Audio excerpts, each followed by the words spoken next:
ever before. Yeah, and we're not even halfway there yet. I think it's like 11 or 14 miles. 14 miles track. of this flat salt area? Yeah, yeah. Oh my God. Okay, so right now we are heading out in the Salt Flats. Tonight's Milky Way number 2 is in the Bonneville Salt Flats, and it's dry right now, and so we are driving just on top of it, and I don't know where we're going, really. We're just following tracks. Oh, you just got off the tracks. Oh, I'm nervous. Like, any second it's gonna be muddy. But there's nothing around. It's just empty. Where do you think we should go for our Milky Way shot? Because it's just gonna be a panorama, Milky Way going up and over the big flat area. I was hoping for some shapes. I was hoping for some maybe water, but I got nothing. Yeah, it's just, I mean, I don't know until we get out there and actually look. There might be like some salt crystal shapes and stuff, but it's almost like macro type stuff. So I'm not sure how it's going to show up. And I think it's good enough It'll be a there. challenge for Let's sure, just 'cause it's turn just off totally these flat two out. yokels and get this screen back over here where you guys are going to see the action and bring up me. So, hey guys, I am live with you now, but I'm just mystified by the information that's saying here over on YouTube, saying the stream status is bad, variable resolution stream. I am totally confused, as I have the best upload speed I have ever had for a live stream. And so I don't know if YouTube is just confused or if it really is turning out to be bad right now. Hey, it says the health is good. It's rechecked at 706. You guys let me know in the comments if you guys are really seeing anything poor. I don't think you should be seeing anything poor, and it should be fantastic audio as well. So let me know if anything on the video or audio is bad while we get set up for our first Milky Way Wednesday. Hey guys, I'm Aaron King with Photog Adventures, and tonight on Milky Way Wednesday, I'm gonna show you how I created this. Let me get my mouse cursor all the way over here and turn off me so you guys can see this image. This image right here was something that Brandon and I captured in June out at the Salt Flats, and I want to talk about how we captured it, how I did the panorama, and how everything came together in the end for this final shot. So good. Looks and sounds good from Zerelda, all good from Jordan Yance. It looks fine from Scotty V. Looks great from Lonnie. Awesome. Sweet, guys. Thanks for joining me tonight. And thanks for boosting my self-esteem on what is going on here, because I don't understand why they ever said the stream wasn't solid. So it looks crazy if it wasn't solid at all. So let me go back and take you guys to where we went. This area in the Salt Flats, as you can see in this video, we're driving around the crazy Salt Flats area. I mean, it is just the cool flat surface. And then we went around looking for something that would make sense for the Milky Way shot. Let me turn this all the way off. And getting that exact awesome location, it was hard to choose. Where do we choose? We want to get away from the Wendover light pollution. If you've never been out to the Salt Flats, it's this area very close to the Wendover city. They're on the border of Utah and Nevada. And Wendover is a big casino city, because then people from Utah can go right there as fast as possible. It's 2 hours still from Salt Lake to get in there, gamble away, and have a great Las Vegas-like experience out there, which is not a Las Vegas-like experience, but it's still a casino. Awesome stuff. So here in this section of the video, you see just in darkness as Bren walks around, but you can see the reflection of the light. You can see we found some water. But where? Where did we find some water? Well, I'm not afraid to tell you guys. So let me go into maps.google and let's pull over here to the Salt Flats. So if you guys are out here in this area in Utah and you ever want to go, Salt Lake City, the drive from right here over to the Salt Flats area is a lot longer than it looks. 2 hours from my place here in Mount Timpanogos, in American Fork, and then going up into here, about 2 hour drive with no traffic. So then this crazy desert, this craziness out here leads to one of the flattest areas on the earth and one of the best places to test. 3 miles of track of speed tests, car, rocket, motorcycle, all sorts of crazy vehicles that they test out here. And it's just really neat place to go if you've never been. Well, as you can see, you get off of this road and you can see trails where people will all take off and do donuts and go around and just have a lot of fun. Right here is this berm, this sort of dike that's holding back water. And as it's holding back this area, right here from being able to be mixed with this area, so that all this water that lands here doesn't end up getting in the salt flats, so this place dries out more. I think it's based on holding water out, but this area might just be planning on holding water in. I'm not entirely certain why they built this dike right here. But coming out on the salt flats, we drove and drove and drove and drove, and we started feeling, okay, everywhere is the same. Everywhere is identical. What's going to make a cool shot? What is going to be worth all of this effort to put a Milky Way panorama in front of it if it's just a flat terrain? What's going to be cool about it? Well, we kind of hoped there would be some reflective water, but we didn't see any, but we were stoked that we can drive out on it. So then we're trying to find interesting shapes in the terrain, and there wasn't anything standing out. Everything was all the same, completely the same. Oh, I guess it's the other tab. Right here you can see us driving out and looking, and just this terrain's flat. This terrain has the same texture when you look right and left. There weren't any of those geometric shapes. Where were we going to find geometric shapes? Well, finally, we found this water. And it was, oh yeah, other tab. It was over here at this top part. So at this area here, it had a puddle. It had just a little bit more of a puddle that was still persisting. I don't remember if in the video we actually show us on our map and show exactly how it looked. Howdy, Aaron, everyone. How's everybody doing today? Amaki, we're doing great. And Shane, better late than ever. Absolutely. And we're just getting started. So don't worry, I haven't missed anything about how I actually edited the shot, but we're talking about just the production of it. So out here in the salt flats, at this point, there were still puddles up against this area, and enough that we could go and have the water stretch out and look this way towards, you know, the early, I'd say, no, it's early summer. It's summer's begun. So it's summertime, June 2nd, Milky Way. And you can see right here in our shot, if we go back to it, you can see this hill. Is that distant mountains? Some of it is, and some of it is actually just the berm.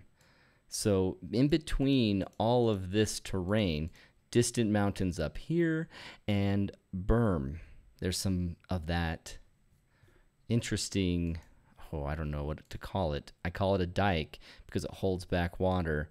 And this spot, this area is 4 feet high at some parts, even higher maybe. We were there in the dark, and so we really couldn't see it until we took our picture. But you can see how that came into our shot. And that was a lot of what we're seeing here in this reflection is berm and then distant mountains. So what you're not able to really see, because it's really dark, is the berm is only about here. Not these peaks. These are hills and mountains. Those. But because we're in this area, we're kind of away from this, down here, you can see that there's this rest stop. We're looking away from that. And so what we're seeing are all the hills of this. And in the distance. Things that are off in the distance out here, way out here. And because of them being reflected so perfectly, it looks different. It's confusing almost. And so Jeff Anderson just got in, never got a notification. You know, what is up with the notifications? Because they don't seem to cooperate as well as you'd want. You say, hey, I'd like to wait, and then you don't get notification when I go live. That's a real bummer. Sorry about that. So in this shot, I'm in that area. Brendan and I, we found the water that we wanted. Let me pull all the way out on this image. You can see where our vehicle is parked. You can see out here where it's dry and then it starts getting water. You see speckles because it's sort of water slash dirt, water slash salt flats area. And it stretches off in the distance as this shape of water comes and becomes more thick, more deep. And where it's more deep, it's more of a mirror. It's an incredible mirror. So this shot, panorama. You know what? Do I happen to have... You know, downstairs, I have a downstairs now.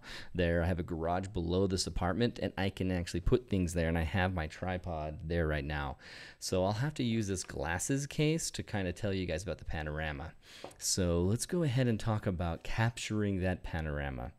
Now, we're in this space where you're looking between these two monitors at me. It's not a ton of room, so I'm going to back up a little bit. I'm going to ditch this, and you know what?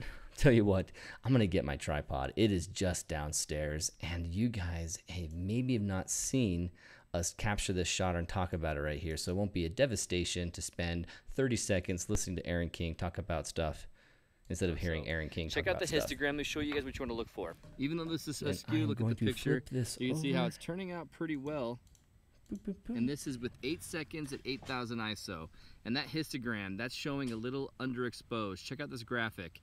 This is what you typically want, but we don't have that initial black hump in the lower dark midtone or lower dark tones because look at the image. We have a reflected Milky Way with barely a stripe of black right there. So just barely any black to talk about. So this one being a little underexposed, it's not touching the middle very much. I went up one more and let's see, I tried it at coordinates. I tried it at, here's at 10,000 ISO. You can see it's touching the middle. It has a nice solid hump. That's probably a perfect exposure for it. But let me try the 12,800. And yeah, you can see I lose a lot of the dark and it's stretching over the middle a little bit too much. This is not bad. I mean, I certainly wouldn't be regretting this exposure, but I have plenty of exposure at the 10,000 level. So I think my shot is going to be 10,000. Now that I know that I want to get 10,000 and I check that histogram, and just a note, you want to shoot the core when you're doing the histogram check like this. You want to see how the darks and the dark parts of the sky and the bright lighter midtones and white spots of the Milky Way core shoot and how they turn out on this luminosity histogram. If it turns out that you're getting more exposure to the right, towards the center as much as you can without going too far, then you properly expose the brightest spots of the Milky Way core without overblowing them. So I like this shot, 10,000 ISO with my settings, 8 seconds gives me less star trailing. I should probably even be around 6 or something on this 5D Mark IV if you go by the NPF rule. But let's go with 8 seconds. I'm gonna like the star trailing. I'm gonna do my panorama now and get that sweet reflection. Look at that, look at that. This is showing you quickly how awesome the reflection is out there.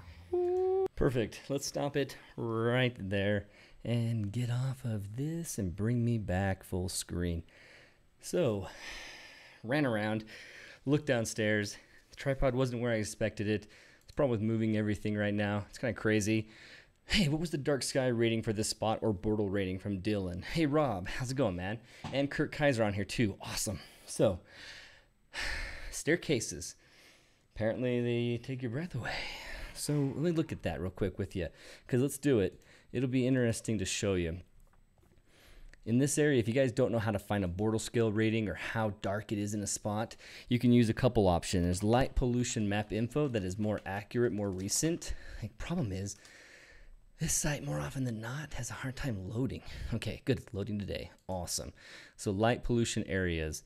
I like this one because you can see the Bortle scale pretty easily and click on an area and tell you. So we were just talking about this dike, this area, and that, I actually moved that off of my picture.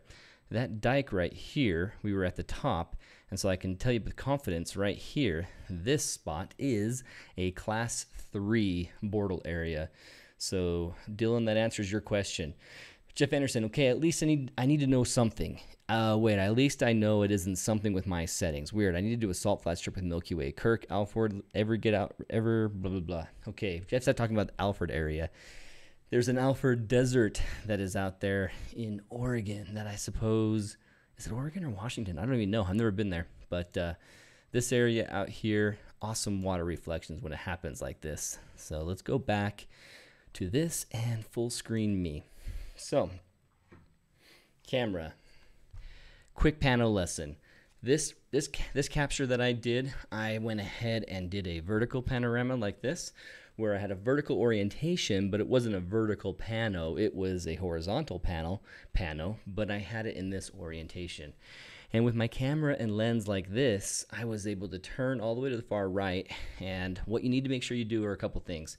Overlap 50%, and then make sure you overdo it on your far borders.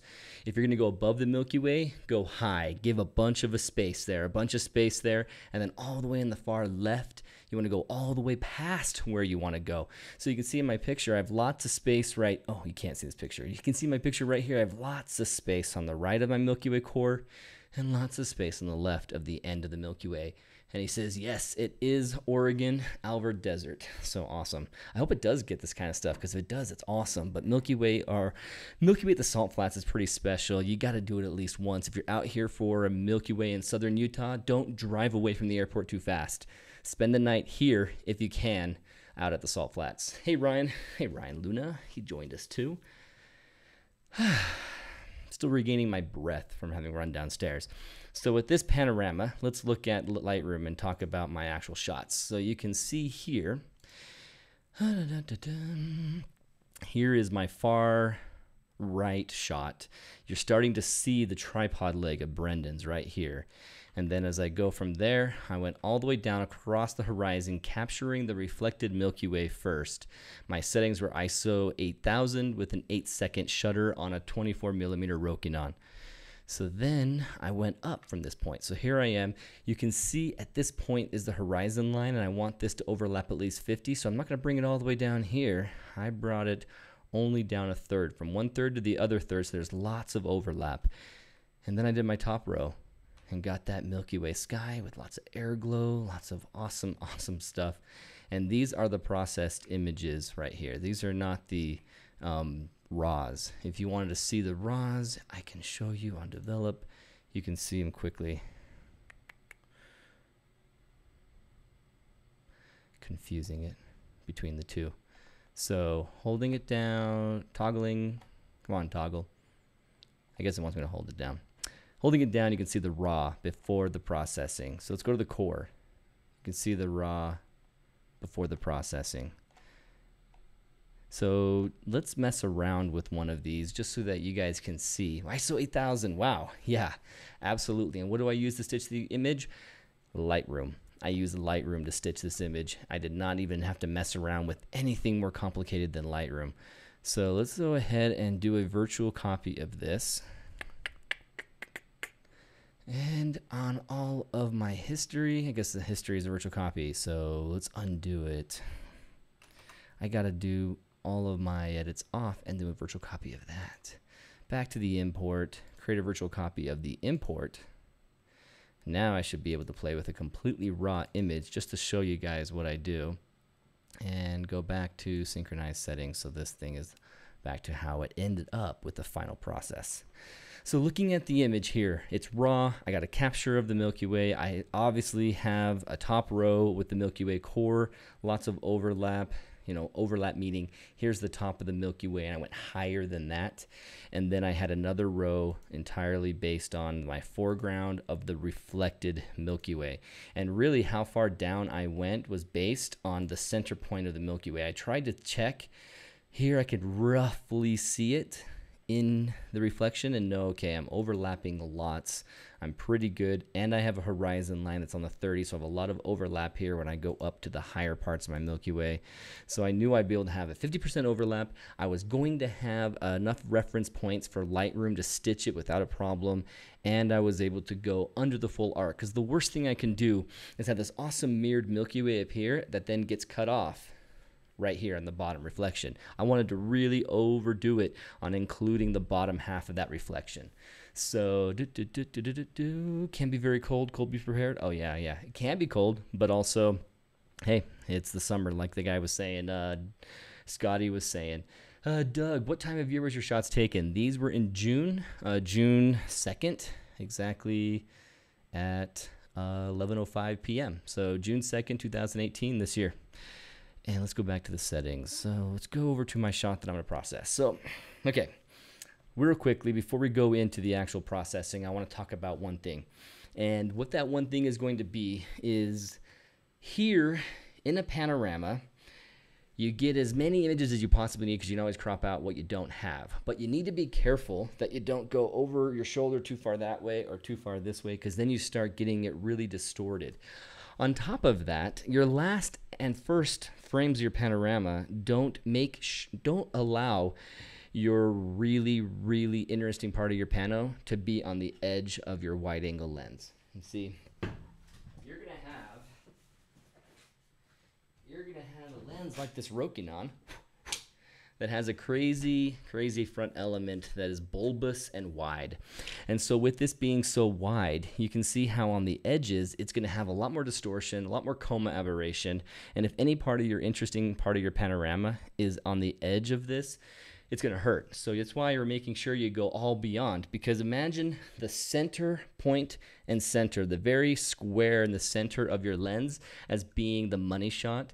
You want that to exist for every single frame. So you're going to overlap 50% and you're going to go way beyond your area on both directions. So then you come into your stitching, or you come into Lightroom and you're looking at your panorama, and unlike your other single image shots, when you try and do a lens correction, if you stitch it first, you won't be able to do a lens profile correction on it. You go through in this image and you do that before you stitch it.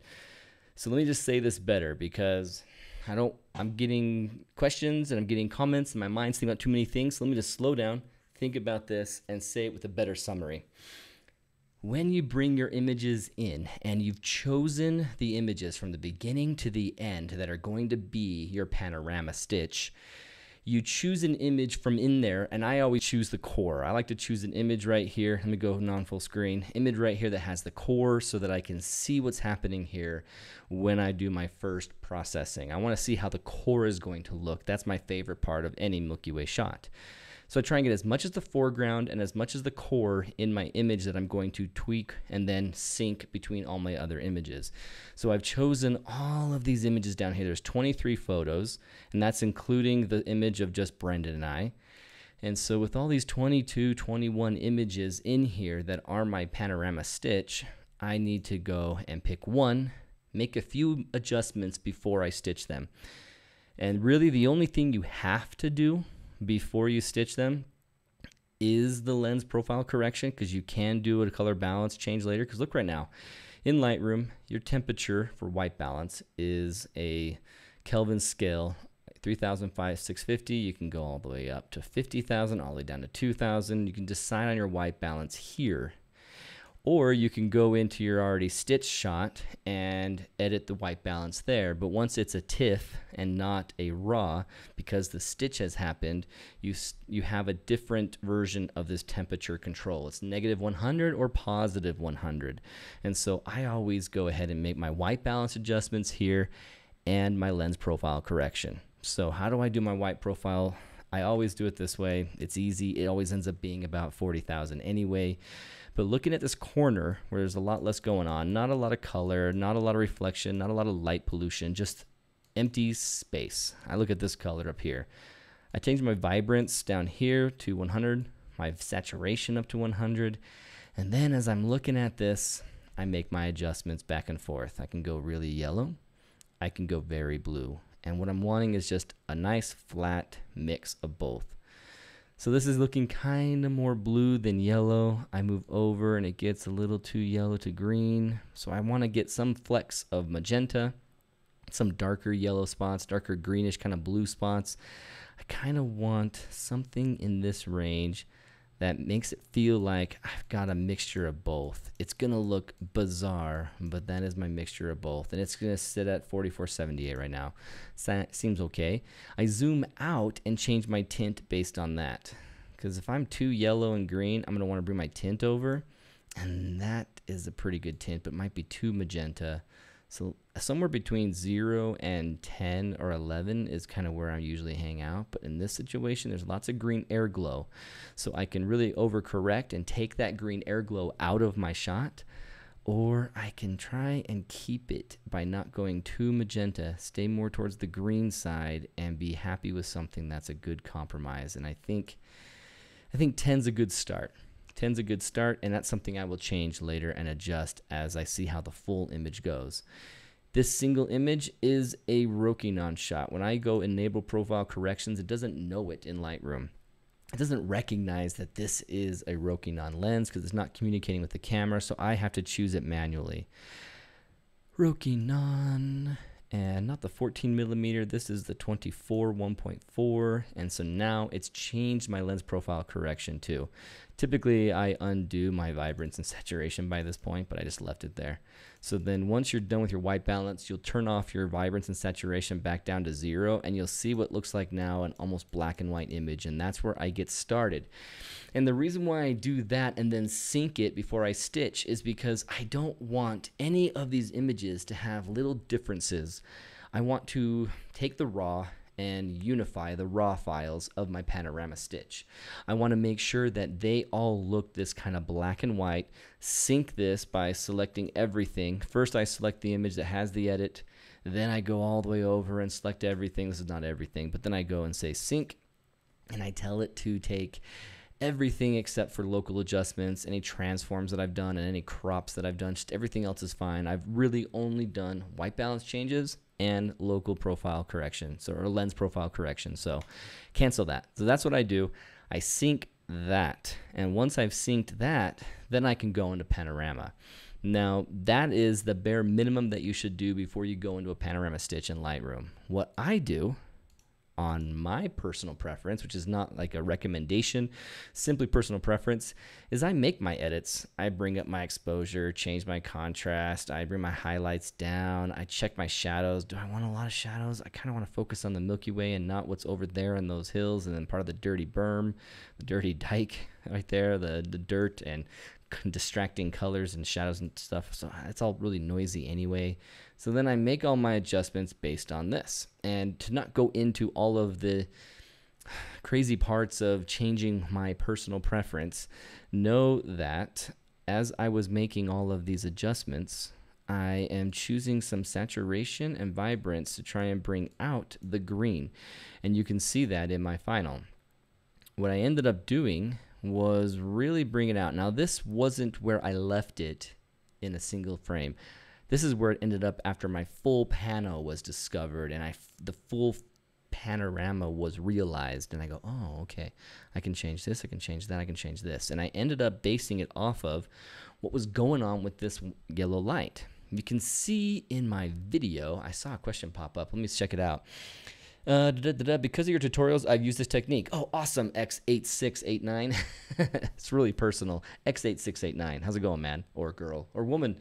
Or anything. I have no idea what side you would be, so I'm sorry I have even chosen a gender. But X8689, thanks for using the tutorials. It's awesome that you did. Ryan Luna, not sure if it's been said, but on a Milky Way panel, my first image would start with a nicely centered core and then take all the other shots. I can do that, Ryan, but actually I tend to go to the far right of my core and work my way over this way, as I can just do everything all in a sweeping motion. It's not required because you can do the core and then here, then there, and if you go quickly, you can still stitch it. I like to get the core in a lot of my images first to make sure that's right, because there could be a cloud that moves in. There could be something that changes about the terrain that I liked where the core was and not where it's going to be. So as long as I'm going to be fast, I'll go to the far right of the core and then work my way in, as long as I know I can be fast. If I think there's something going to change, cloud, possible moving off of the position from that really cool lineup and the composition that I had, then I'll make sure I get the core first and go myself around. Jeff Anderson just now got the live notification email. That's ridiculous.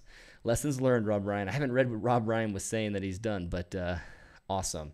I made the mistake of starting way right or west of the core. When I got home, my core images were sitting on the edges of the frames. Interesting. Okay, I see what he's saying. In your lens, imagine this is the Milky Way core and here's your lens. He sometimes has it where here's a core and here's a core. Does that make sense? So his core is off frame. There's never a nice centered core image. And that's what he makes sure he gets first, so that then he can go around and get everything so he doesn't end up with that there. I always make sure I get that, and I might even overlap a little extra than 50% just to make sure I do, if by default when I go over it doesn't include a core that isn't dead center. Because you absolutely, like I said earlier, you want your money shot, the money part of your lens, to have all the interesting parts of your panorama. You don't want any part of your panorama to actually exist only from a frame that is on the edge of your very wide angle lens.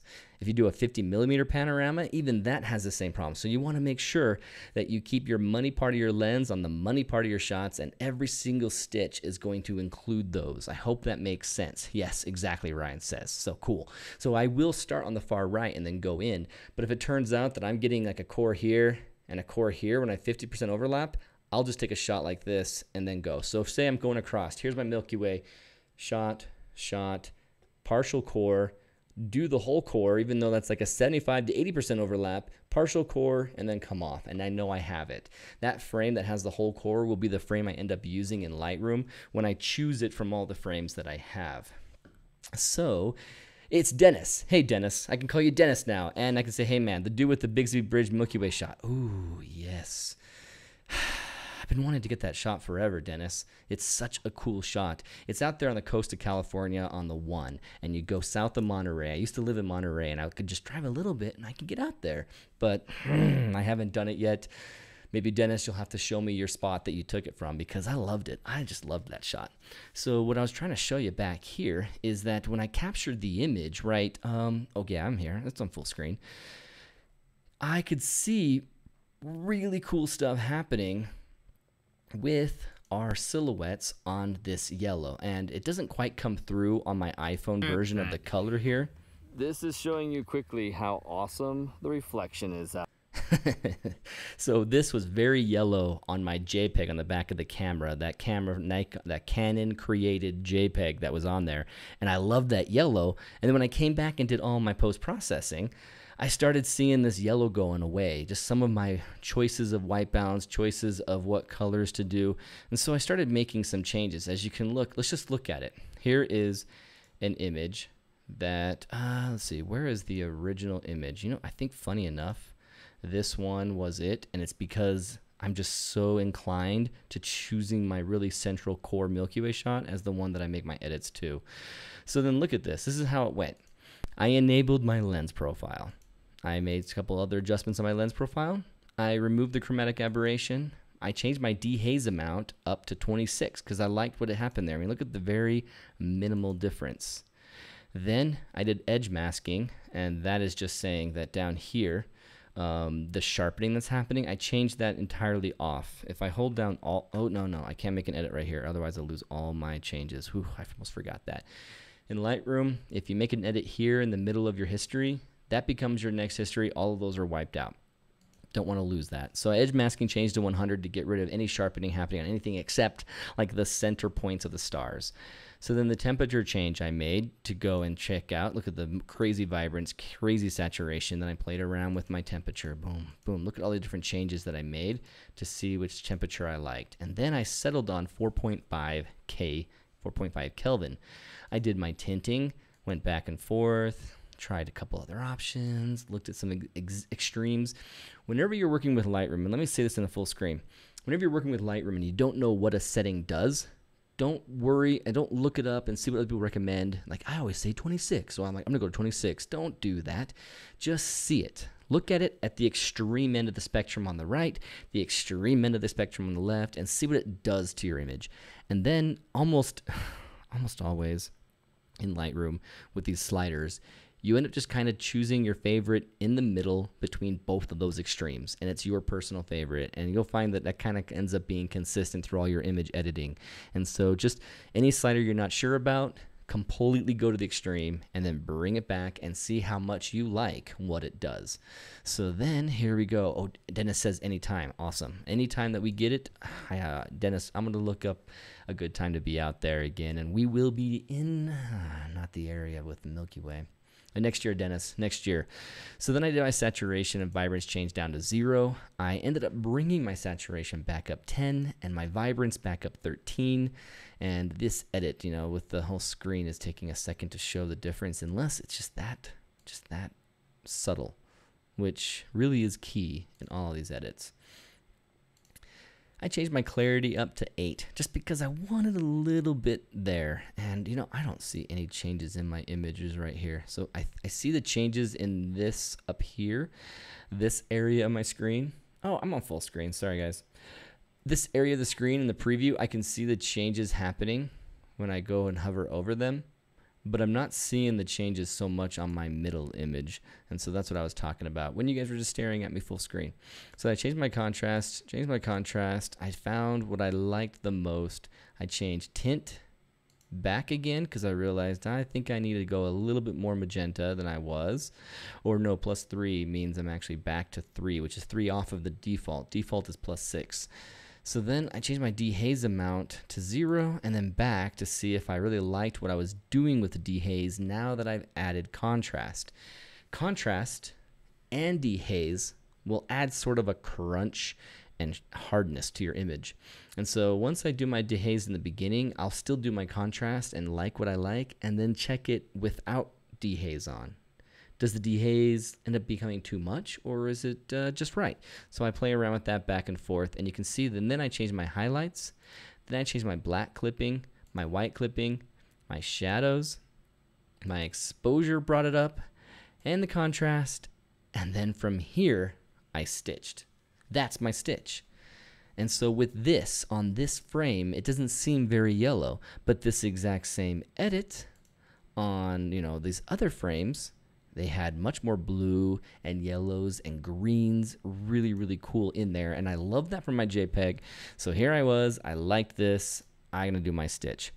You guys asked me what I use to stitch. It's Lightroom, but let's go ahead and show you how I would do it.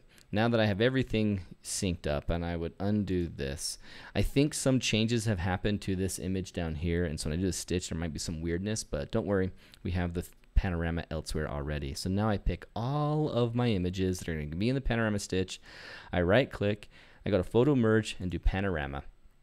Easy enough. Panorama isn't hard to tell it what to do. I'm running OBS, doing a live right now, so this is going to be slower than normal. Probably to the point to where I can't even really show you any of these previews and show you how it works. But just I'll take a second to say that spherical is like wrapping your poster, your images all on the inside of a ball, and that's how it works. And spherical is really great for multiple row panoramas. If you're going very wide left, very wide right, and you're doing multiple rows, choose spherical. It's most likely going to look the best anyway.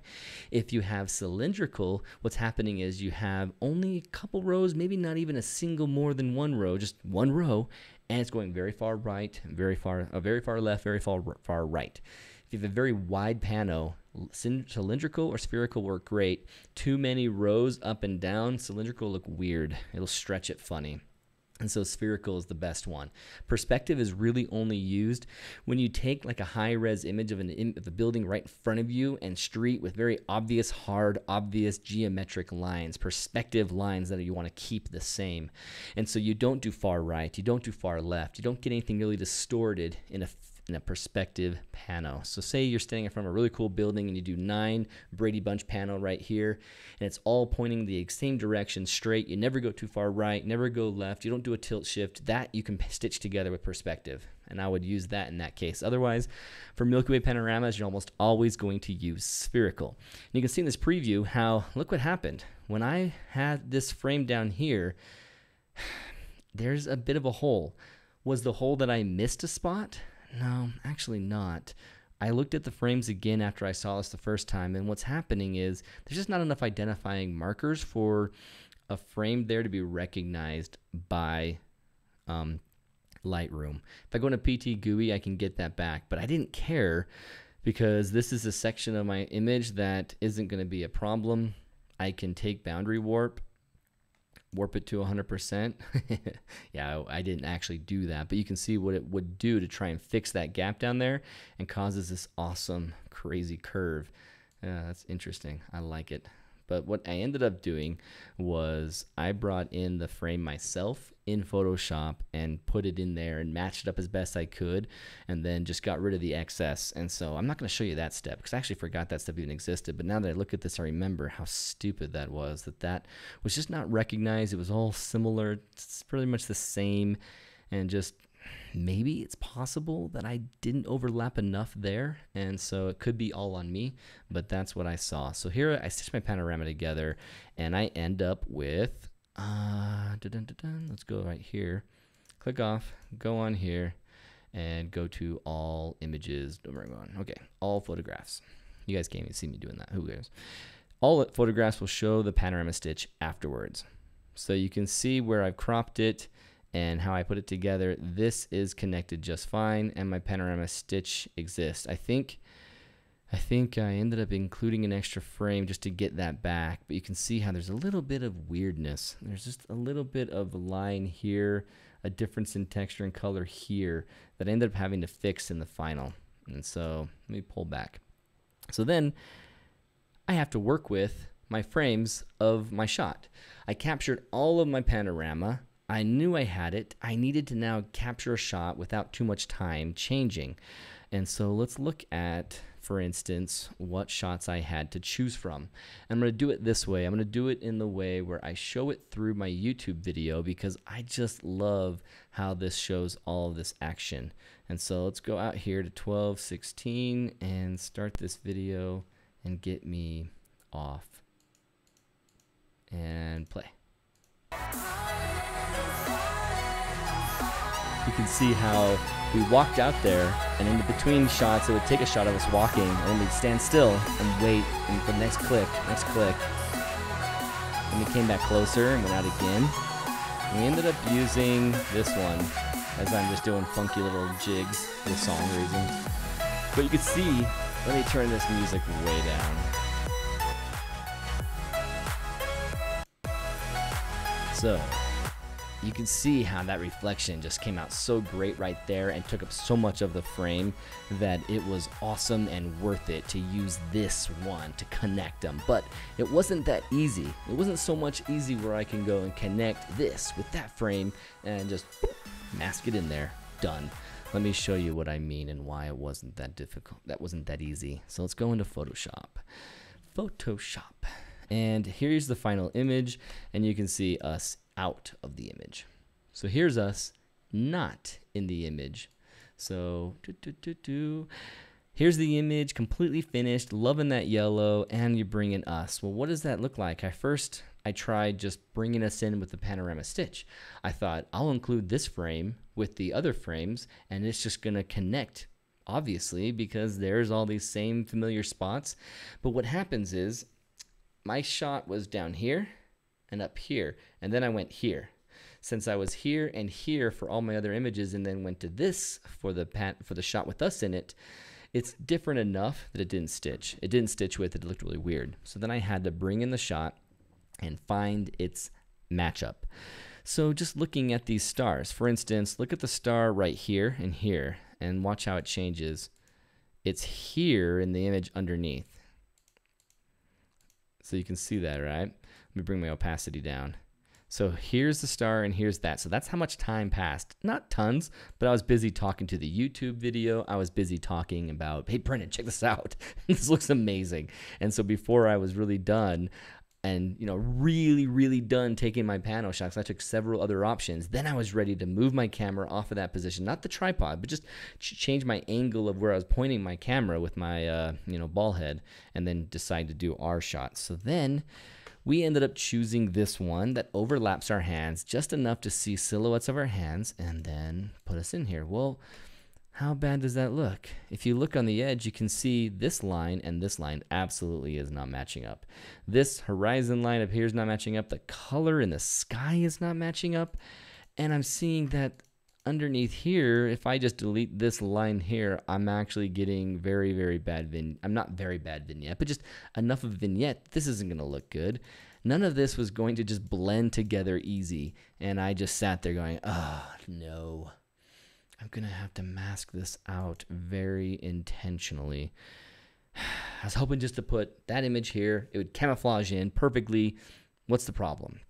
Well, the air glow changed enough in between those times. And air glow does change. It's not like, it's like Aurora where it will move and change. And so it's not streaking up in the sky as it was before. And I turned it off and I really liked what it was doing here and coming underneath there. It was more consistent. So yep, I knew I had to mask. And so for this area, for masking, this is what I had to do. I went into this frame right here and check out my channels. Let's look at my channels with my mask and turn off everything but the mask.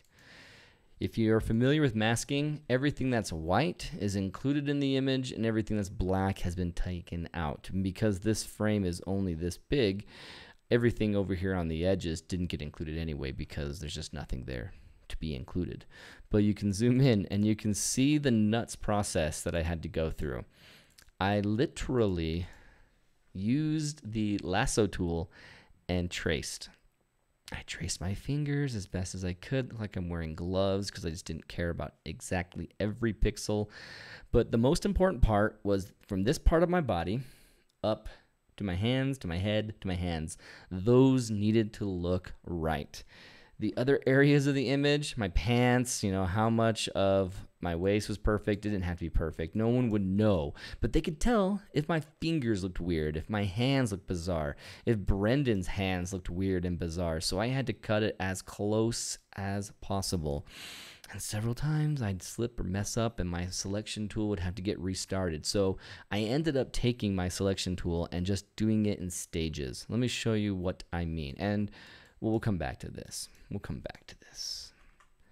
So you take your, I'm gonna turn this all back on, turn off that, and go back to my layers. So I have this layer. This layer is all lined up and ready to go. Let's duplicate this layer. I'm not gonna mess around with my original. And what did I do? I turned on Netflix. Well, actually not Netflix, I turned on podcast because I didn't have to look off my screen. And I started the process.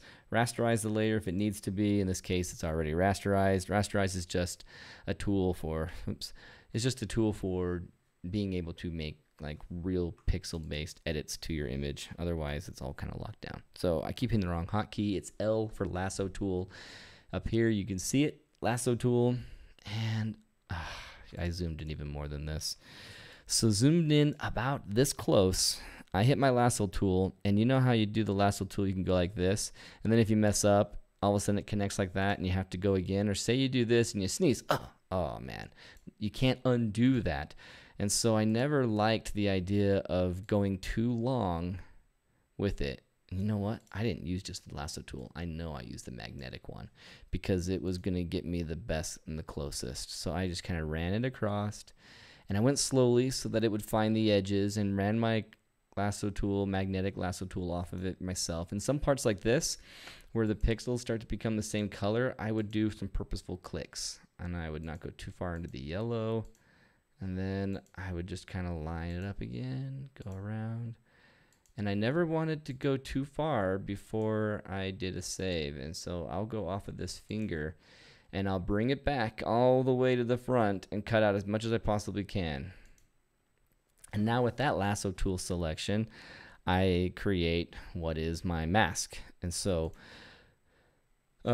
this is the step I showed you a little out of order because this is what I did to the lasso tool, but I was already on my selection. I was already on my selection tool of my mask. So if you do a mask right now, you click mask, it'll create the mask of everything that you have selected. And so obviously you don't want that. But say I undo my selection, I do my mask, and this is what I'm working with. And I know I'm selecting with the magnetic lasso tool. There won't be anything to magnetize to. Oh no, it's working just okay. No, I don't think it is magnetic lassoing too because I'm selecting. I have this selected. Let's get off of that. Oops. Making sure I'm on the image itself so it can see the arm. It can see the pixels of this arm and not my mask. I then am selecting, going out here, and then once I have that selection in, I click over here. Here's the important part. This selection is still selected. I click over here onto this part of the screen. The selection's still there. I hit my brush, and when you're in the masking area right here, once you've selected that square, hitting X will change it from black or white. And what do I want to do? I'm painting out this area, so I want it to be black. And so then I can just paint. And let's see, I'm on opacity 10 and flow 11%. So let's bring those up. So now I'm painting them. And so what I'm seeing is the layer behind it that's being revealed as I'm starting to draw more masks. Let me do another one. So now that selection is done. I do my lasso tool again. It's still magnetic. And obviously I did a really bad version of my pinky. But let's just go through this. I select, select, select, select. I make sure my fingers are looking as good as possible. Let's just do all my fingers. And when you do it with your own photography, you will take all this time. If you're trying to do star tracking photography, Eric Benedetti was talking to us a couple weeks ago about how he goes through all of the trees and does his masking and all the meticulous work that this can be. So I'm listening to a podcast, laughing, crying. I never cry in a podcast, but I will laugh and enjoy that because I want to keep my eyes on the dang screen. I don't want to flub it. I don't want to do this too many times. I already flubbed one right there where I just had too much yellow, but I can fix that later if I didn't like it. I'm going and doing the excessive extra. And you know what? You kind of go all the way out here because you might as well bring out some buffer. What I mean by that is, here's my selection. I click on that. I hit the B for brush. I'm painting black still. I select. So say this was all completely finished, and now what do I have? I have a mask. If I go to my channels, that looks like this. That's my mask so far. Where I painted black and where I have white is where I'm keeping it. So I've only cut out the hand and part of the arm so far. Well, I'm revealing the layer in the background, and eventually that mask is going to be something where I finely tuned around the body, but everything else out here is going to still be my other image. So for instance, let's click on this. I want to now get rid of all of this stuff right here. Can you see it? I'll just do a selection, but not this kind. I will do a regular lasso tool. So right here, I have this buffer around my body that I can just not worry to select it all and get rid of all of this extra stuff. And then I can just delete because I'm not really doing any masking here. I just want to get rid of it. I just want it to not exist anymore. I think I masked it in my original one because when you look at the mask in the channels, you can actually see where I painted all the way out to the edge and completely black and full strong. You can see where my cursor at right here. This really harsh line is because I changed it from even the gradient and the feathering so that it's just hard line, full 100%. Let's just get rid of everything that's no longer, everything that's outside of this range. So back here, you can see how I went meticulously around every finger, every head, went down to the reflection. And then the reflection, I didn't have to be so perfect. It was great. I did not have to be so perfect. You don't feather the selection at all. Feather selection is my friend. Michael S. is correct. In this case, my feather was turned off, and as I demonstrated it to you guys, but I believe you can see, Mike, that there's some feathering. Now, we're dealing with 2 to 3 pixels. It's not feathering in the sense that other places would be, and so it's very, very tight. But because my hand is overlapping a sky that is the same sky before, it's roughly going to look the same, even if some flecks of that sky are on the outside of my fingers. Even if on my cuts there's a little bit of sky background showing up, because I'm not compositing in us from like a different world, I'm not going to get weird colors and pixels that are going to be in there and look out of place. They are that same sky from that same night, that same moment, that same tripod position. And so all of the extra debris, let's say, around my cuts, if they weren't perfect and not feathered, it wouldn't matter because it's blending in on its own accord because of the background. So what I was trying to say was that my hands down in the bottom, they don't have to be perfect. They were like mittens because, that reflection of us wasn't perfect. It was a lot of the same color here as it was here. So in between my fingers and my fingers themselves, they were kind of the same color. It didn't really matter, as you can tell when I bring it back and come off of the, turn back on layers. My hand's a mitten, and I don't think anyone noticed that. Brendan's hand has a little bit more spread out fingers, so I made sure there was some definition there, but not perfect. And everything that was perfect up above on the yellow really had to be perfect, really had to be shining through and showing up. And so that turned out. The way the stars move in between these two frames around us meant that I couldn't include these. The way that the stars moved on the horizon differently meant I couldn't include them. I ended up with a star right on my face because that's how it ended up being revealed after the mask. And I don't care. It didn't affect the image, but it's just I wanted to make sure that my panorama was as true as possible. And that's what I went through to cut it out. Aaron, how much time do you think you put into the composite? Well, let's be fair. A blend. We'll call it a blend because this is not a tripod that's moved. It's the exact same time. It's just blending 2 moments of time together from the exact same time frame. I mean, let's look at it this way. Lightroom. Here's my image from, say, this area. Well, that was taken at, nope, not that button, 11:07:15 p.m. The time that, let's go to my collection because then everything is a lot easier to catch up to. Library and my collection from Milky Way Wednesday. You can see this one's 11:07:15 p.m. and this one was taken at 11:16. It was only 9 minutes later. And so it's not as much of a composite as you can say a blend. You're blending 2 moments together without moving the tripod much. Or I moved my ball head, but not the tripod at all. Lonnie, you shot this at 24mm? Yes. So how much time did I put into it? I'm guessing that cropping out and having a few moments of blown selection tool, it ended up being faster than I thought it was going to be. And when I started, I thought, here we go. This is what I'm doing all night long. And I think I only had to be meticulous for so long that a half an hour in, I was mostly done. And then I just had to do kind of 20 minutes of selecting the rest to make it look right, make it look good. And then in Photoshop, you can see how that just placed on top there looked brilliantly perfect. And we're talking, this is not moved at all. Look at the image. This is where image lines up the best possible. It's not moved. If any of you look at this horizon line and see a difference, you might go, well, Aaron, you did kind of move it. Well, actually, it's just the lens distortion.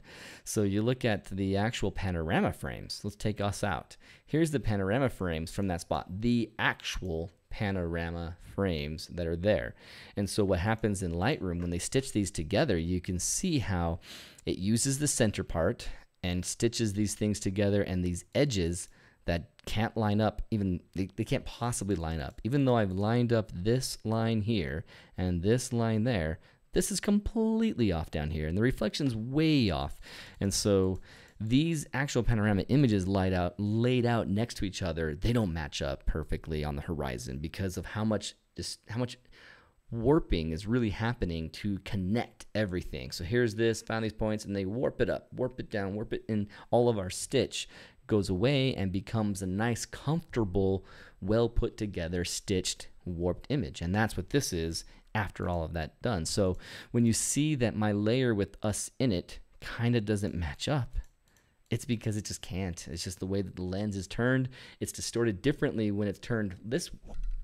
When it's turned this way, it's distorted differently than when it's distorted like this or like this. And so it pulls and tugs and warps in ways that are different than when it's angled perfectly flat like I did for our actual shot of us. And so all that effort put together, an hour, let's say, Dennis or Scotty, an hour of that. Scott, I don't know if you heard the podcast today, but I talk about you. If you haven't heard the podcast released today, Scott, I mentioned your name and I didn't even realize that I was mentioning your name. And so here is the final, oh, take that off. Look at this, coming back in. And I ended up keeping all the stuff on the extra that I left on the left because I like seeing our vehicle and seeing perspective of how big this is. And then seeing on the far right, I love seeing Jupiter. And look at how the reflection of Jupiter is so bright here and so faded there. That's just the way that the reflection science works with the light. The photons we're seeing from up here through the atmosphere, and then the reflected bounce back at us photons are just that much dimmer. And so that emphasizes how much changes from here to here that makes this core that's showing up with such great detail amazing. How mirrored this area was, just how incredible it was. We didn't want to walk out in our water until our panoramas were done so that we didn't put any weird, kind of motion in the water. I think a lot of the star distortion down here and the difference in the texture down here is because of us walking and moving the water. And then when we stopped, we stayed still long enough, hopefully, to get our reflections to look pretty still. And man, they really, really, really did. So hopefully not in vain. I'm not sure what you're referring to. Okay, Justin Cathcart, would it make any difference if you used a tilt shift lens? Curious. I don't have any experience with a tilt shift lens. Brendan has one. I've never had a reason for one, and so I've never used it. If I'm doing a panorama with a tilt shift, though, it really is interesting how you can capture here, move it down, move over, or if you do the right and left, the way it fixes parallaxing and handles the nodal point, I think panoramas with a tilt shift have easier time stitching, and they look really cool. But in the end, I'm not sure I could recognize a tilt shift pano versus my just with a ball head camera turned around shot. I don't know if I'd recognize the difference because the technology in Lightroom is that good. I don't have to go to PT GUI. I don't have to go to other cool tools to make this stitch work. It just worked. It's awesome. And I loved it.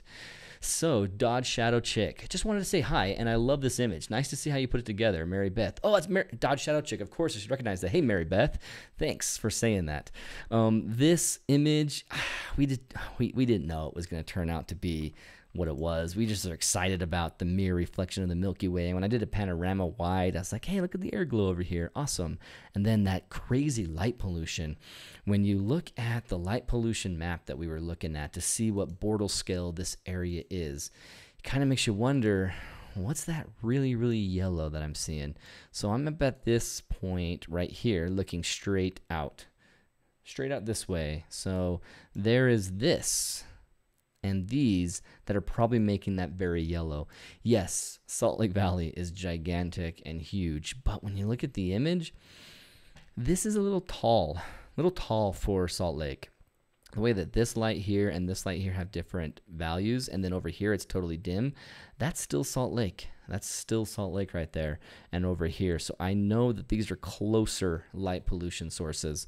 And so these things here and here and here and there are probably what caused it to be so yellow. And man, I didn't know how yellow and bright it was going to be, but it ended up being my favorite part about it, because look at how we look against that yellow. We had not a chance of standing out if our bodies were reflecting off of this. It would have looked neat, but then with the yellow on there, it turns from neat to just freaking outstanding. As the Dutch would say, uitstekend. It's uitstekend hoor.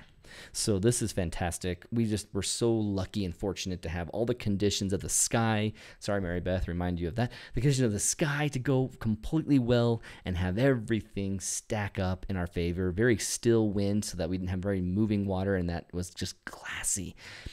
I want to emphasize, when you're out there, if you ever get out there and do this in a place like this, when you have 2 inches of water all around you, when the world above you, the Milky Way above you, is reflecting on your feet, it's a very bizarre feeling.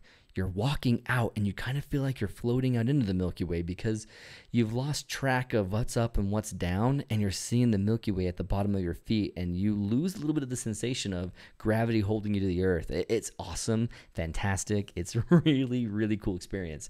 We wanted to do a listener adventure to come out here and do this one that same month, but when it got towards the end of the month, we had 1 minute before Astro Twilight would begin after the moon set, so it didn't cooperate. But I can tell you right now, we will have a listener adventure here in Utah next year to go do that, and we're going to get as many people as we can in the reflection because it would look so cool. It would look awesome.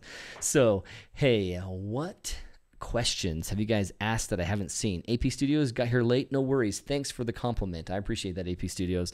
Any questions about what I've done, or say, hey, go do that again because you kind of mumbled it or you kind of went too fast? Anything that I can help you guys with? Because I wanted to show you the methods of connecting it in the panorama more than show you my exact processing out in Lightroom. But I did go through that really quickly as to how this image got chosen to have this kind of processing. So any questions coming through? We've already gone an hour and we have gone over 7 minutes. And so you guys have any questions? I'm here for 10 more minutes. No, let's say 5. If I don't see a single question in 5, I'll definitely be done. But if I see 1 or 2 questions, we'll be here as long as you guys have questions. So hook me up. In this new studio, I have plans of putting a better camera right there. Instead of you guys having to look at me, like let's go to the full screen where you can see me. Instead of having to do this where you see me through the window here, just so that I could keep this cool logo that Brendan did right here up and visible, it was a pain. Hey, Kathy says, please do it after the April workshop.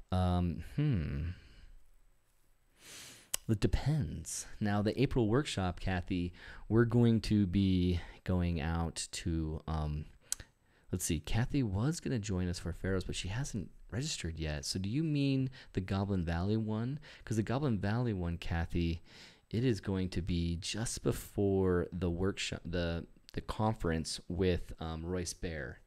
And so when you say April, I thought I had you down on the other workshop, other month. And so Kathy, send me a message and remind me what Goblin Valley one you're heading to, because I thought you were going to a later month one. Scotty, was the water so shallow that there were no ripples? Yes, it was amazingly shallow. And because it's the Salt Flats, oh wait, I'm not showing you guys my screen. Because it's the Salt Flats, that shallow water was consistently shallow everywhere. It had the same depth in all the areas that we were standing. So here in the beginning, you get a little bit more of an perspective of it. Let me show you. We're getting texture. Well, okay, I'm not seeing any of that. Look at that. So Brennan's walking out towards it and getting a little deeper. I think I show his feet standing in it here in a second. Yeah, here we go. See that? That's the shallowest it was, where it was just literally a puddle and some of the little grains of salt were sticking up above it. So, half an inch of water, Brendan says. There, the little rocks, the little salt grains were sticking up above the water in areas, so you kind of had a texture. You get further out, when we follow Brendan out here, it starts to cover the bottom of your shoe so well and be high enough that it doesn't get blocked, or I'd say interfered with little parts and textures of the ground. It's high enough that it's slick. And so these ripples of water, you could get them going very easily if you moved at all. And so when we had our tripods down and both standing in position, we were just as careful as we could possibly be that we didn't move at all while we were taking the shot. This wasn't one of those shots where you take a picture and you kind of move your feet around. You could not move your feet. One foot stayed in one place, the other foot stayed in that place for the entire panorama because you didn't want to send the ripples out there. You were looking at such a wide angle that it really didn't show those ripples if we had caused them, but 8 seconds of shutter makes it blend in anyway. So it wasn't a big concern, but we were trying to make it as glassy and as perfect as we possibly could. So Kathy says yes. Okay, wonder what yes. She's going to the April Goblin Valley one, the Southern Utah one. Kathy, I need to talk to you because I have an offer for you. So Teresa Rice, stitching does seem to reduce the noise a bit. Yeah, I mean, when you look at the image individually, I mean, look at... I really don't worry about noise. I'm not the right person to talk to when it comes to noise because I'm all about having a blast out there and just enjoying taking the shot. And if I come home and cry about noise because my camera is not perfect, even though my camera is dang good, I would just spend every day disappointed, and it's just not worth it. Look at all the grains. Look at all the grain. That's totally fine when you get it in a big old panorama. Let's go to all images so you can see the big old panorama. The big old panorama, I'm moving things. Don't move things. And I'm trying to go slow so I don't go past it. Once the panorama comes in, all of that noise just completely disappears as you're pulled back. You're pulled back. All this resolution is there. It's 17 by 6,000. So it's 17,000 by 6,000 big. This is going to be an awesome image for us to print and put up on the wall back there or somewhere. We're so excited. Hey, there's Rob Ryan saying he's the noise freak. There's some truth to that.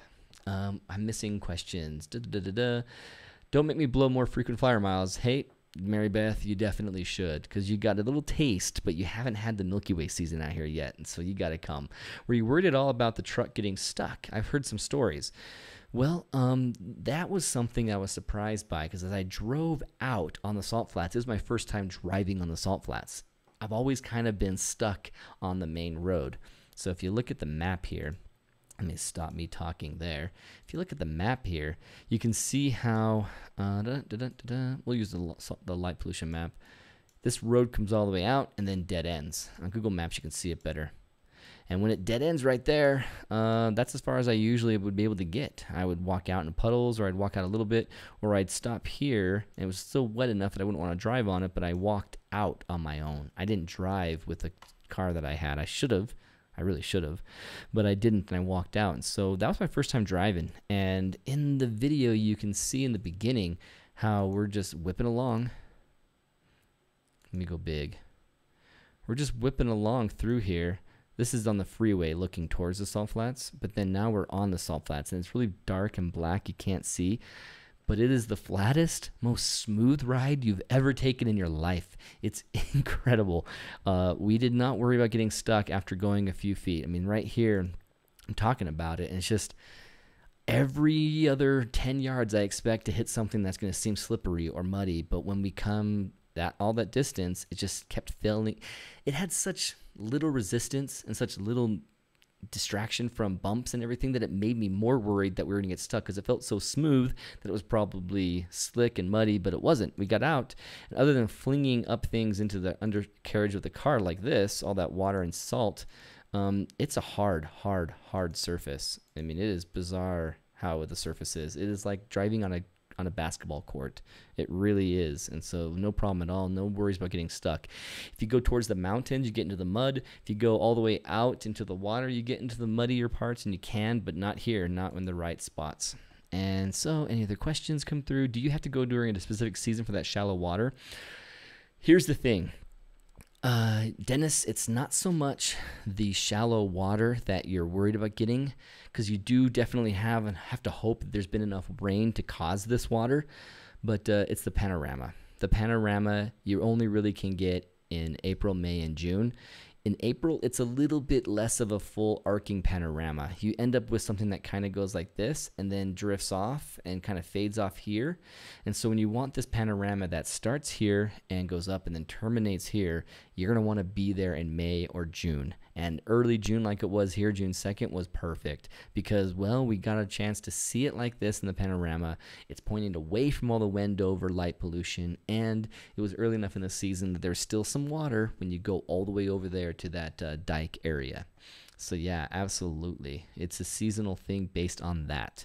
So we had a couple questions come in. It's 8:15. We went an extra 10 minutes. Is there anything that you guys can ask? Because this is a little delay, like 20 to 30 seconds. So I say this now. Ask me your last question now, because I'm going to hang up for Milky Way Wednesday, and we'll come back next week. And hey, get your comments below in the video after I've saved this and the replay's going, and let me know what you want to hear from me next Wednesday. I have a bunch of ideas that I can do, but if I have 2 or 3 votes for one specific topic, I'll definitely cover that topic. So thank you guys for joining. This has been awesome. We have 42 at the most on at the same time, and so that is just really, really fantastic to see that much participation and jumping in with me.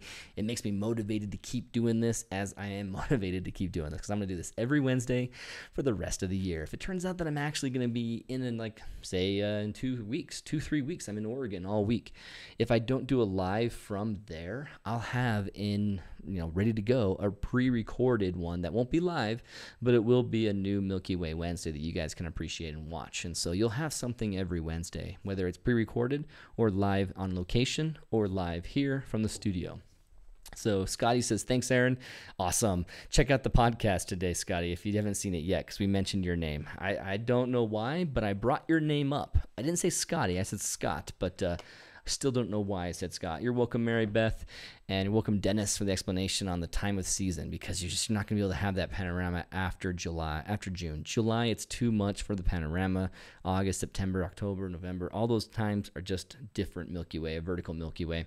Justin Cathcart, please keep it up. Always enjoyable. Usually get it post live.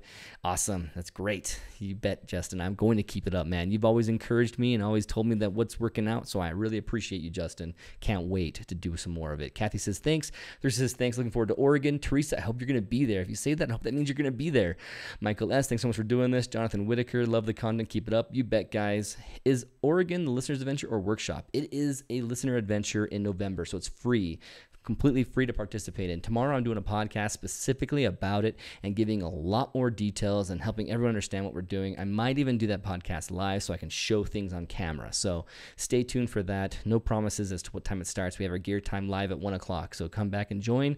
Thank you everybody for joining. And I'm going to sign off with that awesome scene again where you see us go through all the different types of hiking out there. I just love it. And so let me turn the sound back on, get this going, and then I'll hang off. See you guys later.